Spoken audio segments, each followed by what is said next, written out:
Open doors you showed me. Through open eyes I see.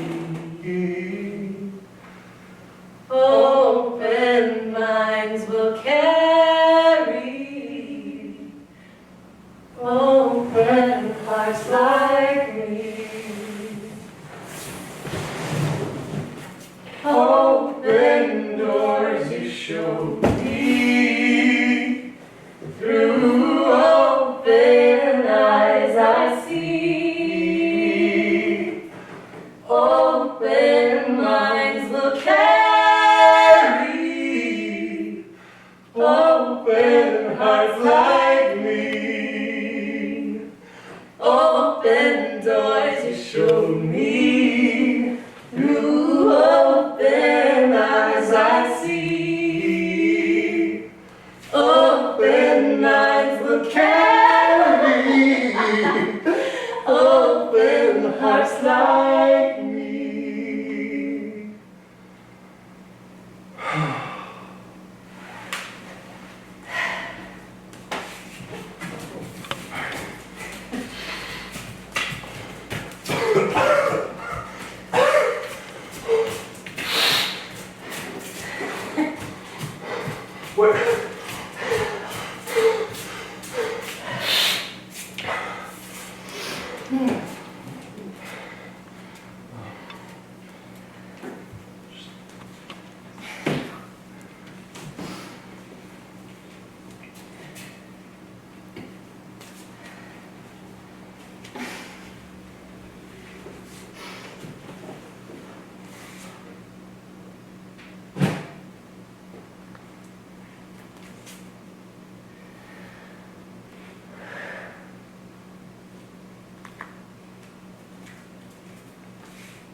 Happily ever after.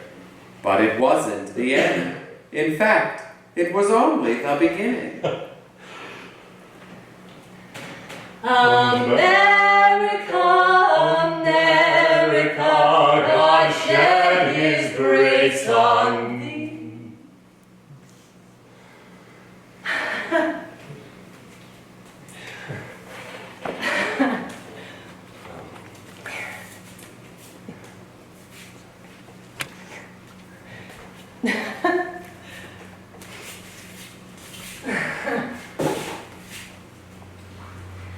America, America, God shed His grace on thee, and crowned thy good with brother.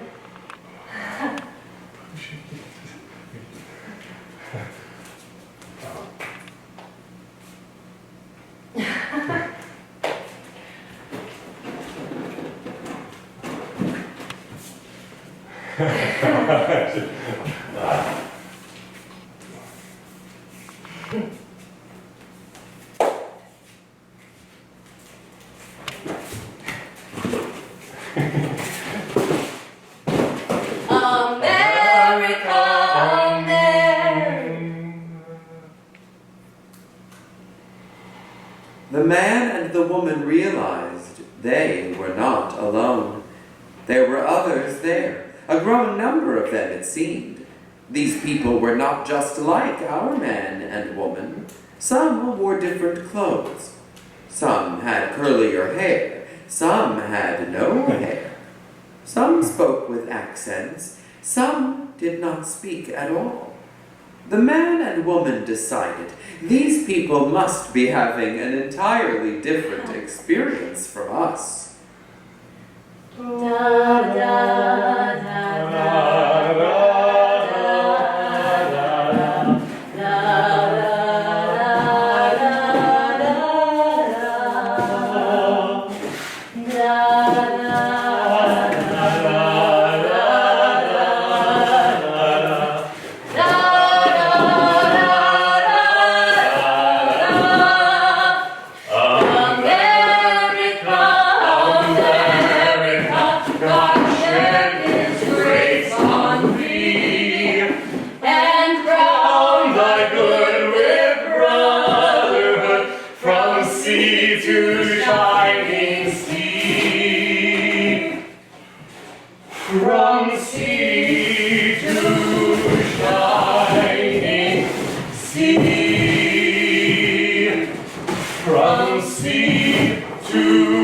Shining sea.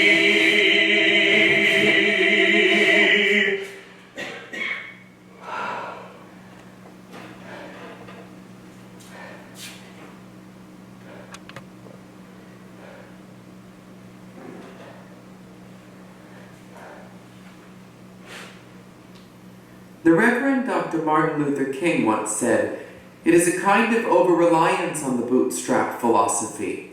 It's all right to tell a man to lift himself by his own bootstraps, but it is a cruel jest to say to a bootless man that he ought to lift himself by his own bootstraps."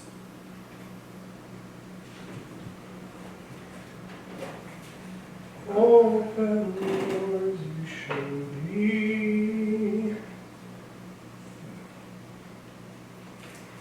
through open eyes I see. We're so lucky. Oh. Partner. House.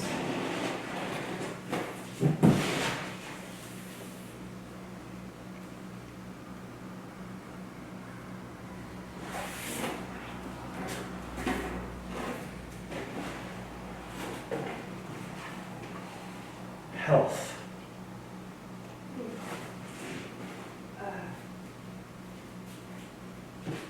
Born able-bodied.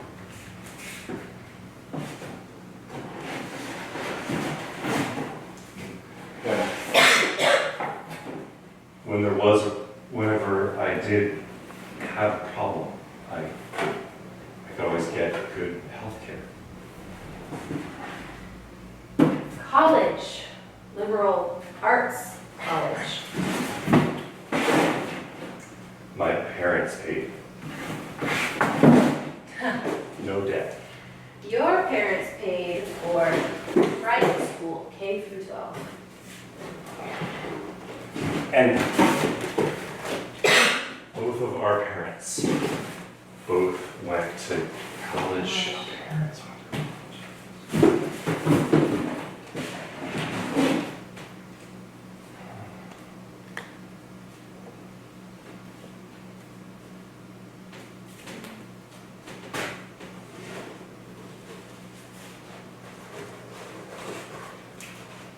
Looks.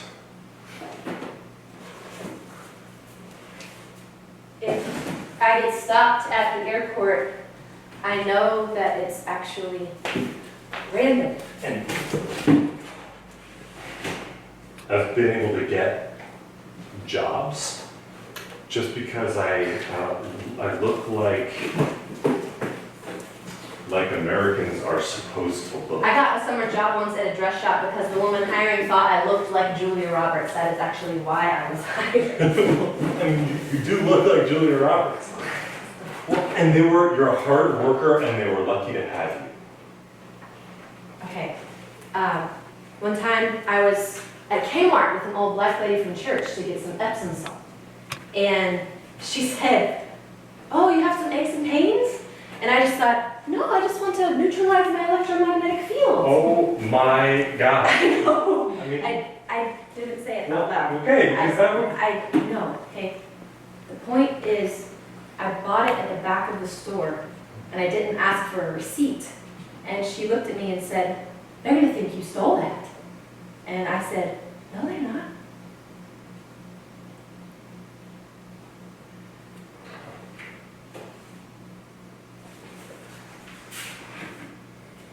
Yeah. When I'm driving and I see those red and blue flashing lights, it's because I was speeding. Well, and if I do get pulled over, it's stressful, but I'm not fearing for my life. Right, because the police are here to protect us. Protect people who look like us.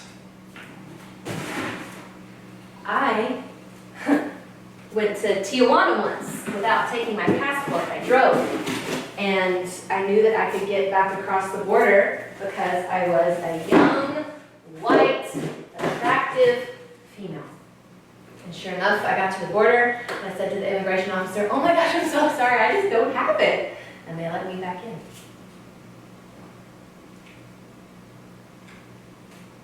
Flirting with the immigration officer is not an option for everybody. Oh, come on, you could have done the exact same thing. Yeah, but the point is there are so many people who that's not available for. I mean, our neighbors are having a completely different experience. I know, honey, but we can't fix all of that tonight, okay? I wish we would get more involved in the neighborhood. Like we could donate to a church or volunteer. I love that idea, but we're already behind on mortgage payments as it is.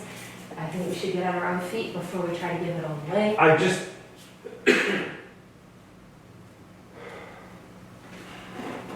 Open doors, you show me. Okay, yeah, totally. You're right. Now through open eyes. Our priority for now really has to be building this nest safe and strong so that our children can have a comfortable start in this crazy world. Open hearts that make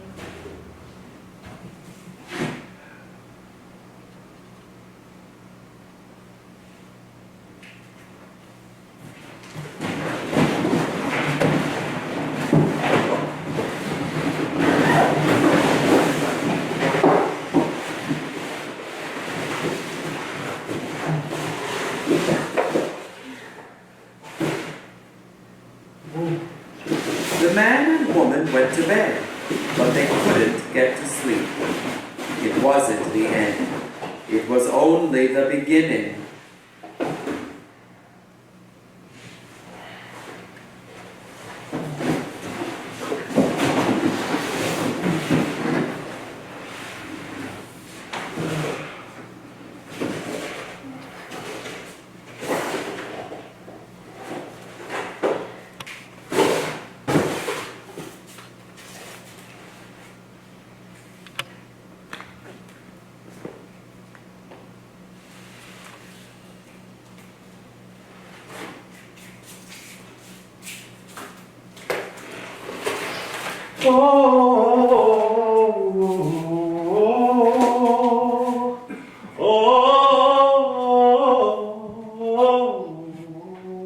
Someone's in a great mood this morning. Guess what I did? I had the best idea.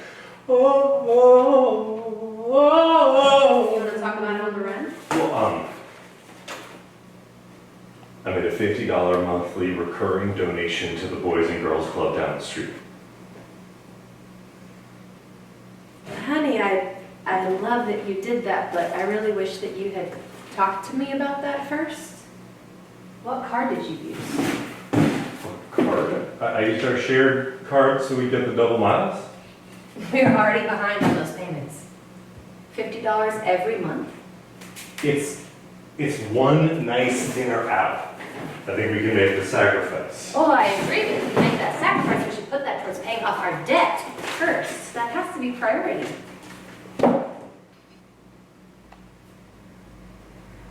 Okay.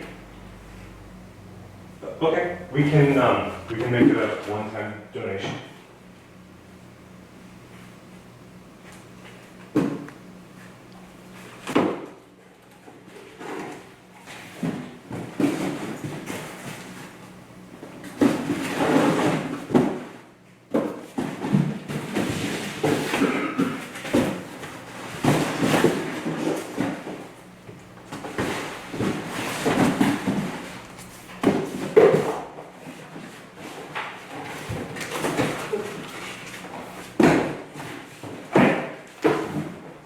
So lucky about the way we grew up. Like, when I was a kid, it never occurred to me that I wouldn't have my basic needs just taken care of. I know, that's why I wanted the same thing for our kids, okay? I remember growing up, school lunch cost $1, and there were some kids who couldn't afford that, and I remember being baffled, like, who can't afford $1? Well, yet not everyone can afford $1. I mean, the majority of Americans don't have $1,000 in savings. So $1 a day at lunch adds up for those people. Those people? Ha! Who are you talking about? Like our neighbors, some of your neighbors growing up. I mean, I imagine in the rural South there were plenty of folks. What are you saying about the rural South? I'm just saying that we grew up being able to afford $1 because our parents worked Are hard. you saying that Southerners don't work? I'm saying that our parents kept us out of poverty. Okay, so you're saying that poor people don't work. I'm saying that there are folks out there working 3 jobs and still falling through the cracks, and you and I came into this world with a middle-class safety net. It's the only reason we were able to do what we do. I mean, it's why we were able to buy a house. Yeah, and now we work hard 5 days a week just to make ends meet. Listen, I'm not going to apologize for the life that we have earned. Okay, listen, everyone deserves a good life. Rich, poor, white, black, everybody does. Except the difference is that our neighbors' kids are growing up with parents who have lived their entire lives in a country where the cards are stacked against them, where the schools are built to fail them, where the institutions are set up just to keep them down. Are you done mansplaining civics to me? I live in this broken world too, okay? I'm not blind to the situation. I think about all of these things, but a $50 donation to the Boys and Girls Club is not going to save everyone, okay? It is so much bigger than we are. I listen, babe, I love that you want to help people. I do too, but right now, this morning, I need to go for my run. Oh yeah, just run away from this conversation. Excuse me? This conversation isn't optional for Who? people of color, for the working poor, for trans folks, for anyone who's not Christian. All I right. mean, they can't just walk away from these questions when they want a break. All right. America means every man has the right to life, liberty, and the pursuit of happiness. Every man. Every person.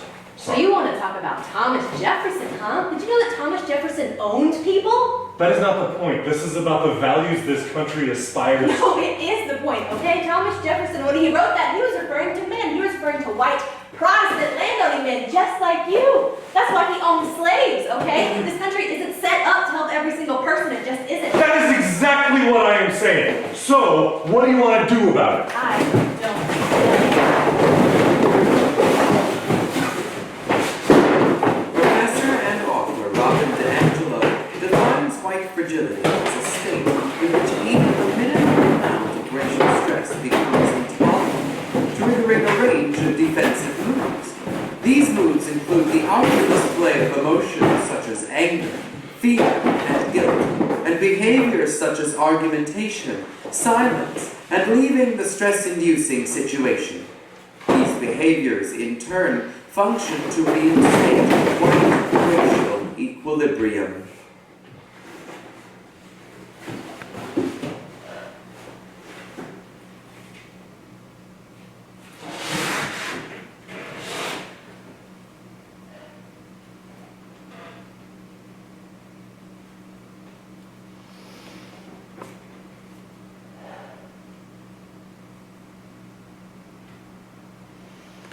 Hey. I'm sorry if I got defensive.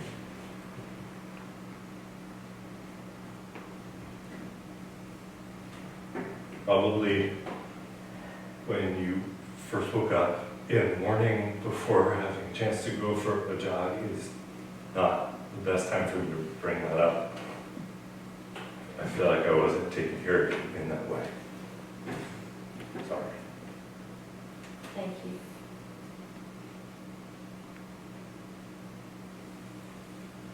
Glad we're having these conversations. I am too. Listen, I'm not mad at you.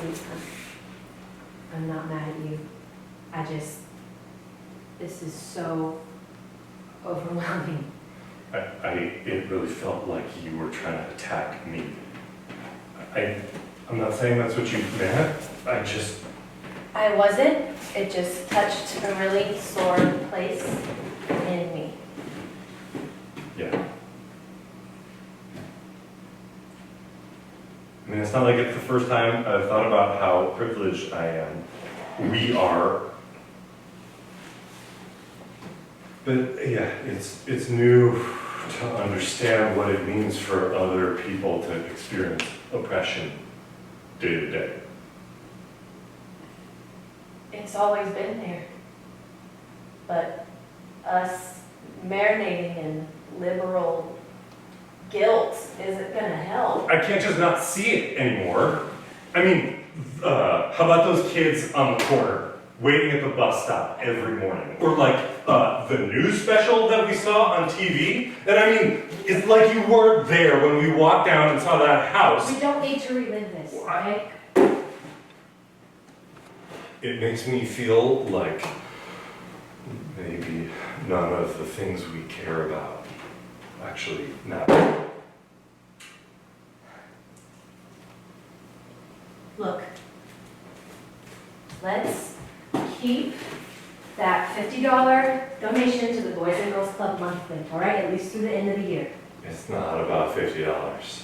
I know, but it's something, and we can afford it. I want our neighbors to know we're not just another white middle-class couple gentrifying their area. But we are. So, how can we be the best gentrifiers that we can be? Let's put a Black Lives Matter sign in the front yard, okay, for starters. Sure. And then we can put an immigrants a welcome here sign. Oh yeah, and then probably we should also have like a peace flag and a rainbow flag and one of those coexist signs with all of the religious symbols from all over the world. Okay, what do you want to do I want to fix it. I want other people to grow up with what we grew up with. I don't want to feel guilty for having had what we've had. I know, me too. But this is the world that you and I were born into, so we get to take responsibility. All right? I don't even think there is a right choice, but there is a next choice. I bet there are some other people who feel the same way.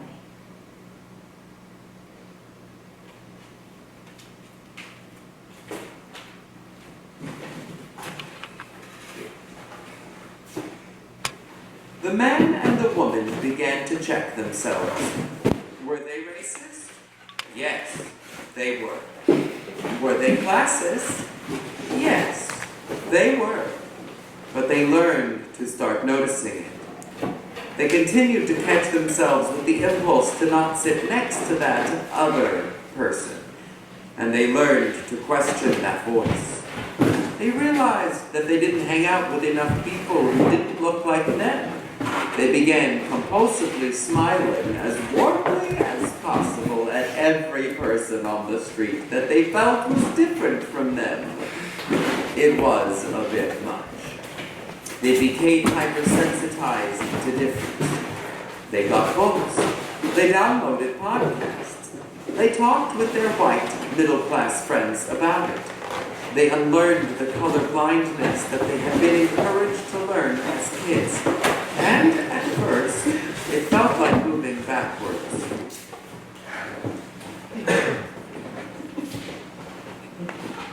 Are we good white people yet?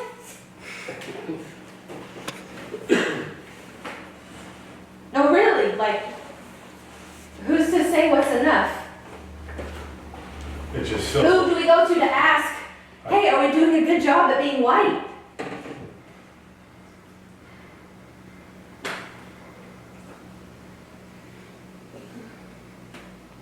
It just feels like the only actual thing is to tear down the whole system. I don't even think that's possible. We can't just sit on the sidelines, though. Yeah, and none of the things we can do actually make a difference. I mean, our $50 isn't going to stop the school to prison pipeline. Our lawn sign isn't actually giving anyone refuge. The rich get richer and the poor keep getting poorer. But at least you and I got our heads out of our own asses so we could see what was actually going on. It's not about you and me. It's not about bigoted individuals learning to play nice. The institutions of this country are structurally racist, classist, xenophobic, misogynistic, homophobic, Islamophobic. Open your eyes. Open minds will carry. The institutions. We have to be able to tear them down. Hearts like me. It's never gonna happen. Not with that attitude. Oh my God. I'm serious. Outside of those doors, the world may be all of those things that you just said, but we have lost if we let that in here and in here, okay? If we want to actually fix things, we need to be strong enough to see where the world is actually hurting and strong enough to stand up for all those worth loving. I refuse to sit around and be jaded. If we want things to change, we have to actually believe that it's possible. The institutions of this country. What about them? You know this isn't going to be a quick fix. It's impossible to tear this down.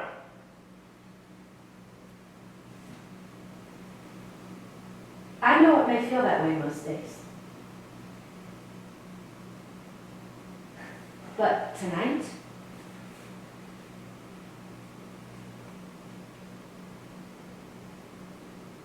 let's write a different story.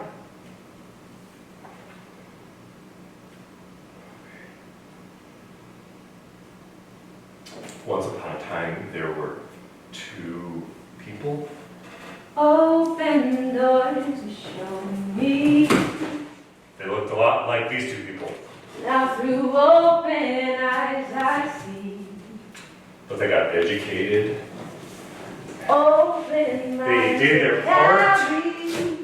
The fire of justice lights up. Open hearts like me. Reparations are made. And we lift our voices proudly.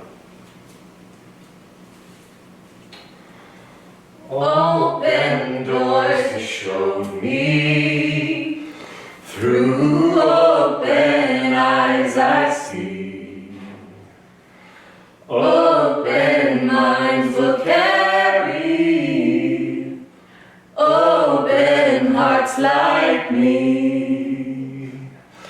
Open doors you showed me. Through open eyes I see. Open minds will carry. Open hearts like me. Open doors you showed me. Through open eyes I see. Open minds will carry. Open hearts like me. Open doors you showed me. Through open eyes I see. Open minds will carry. Open hearts like me. It wasn't the end. It was only the beginning.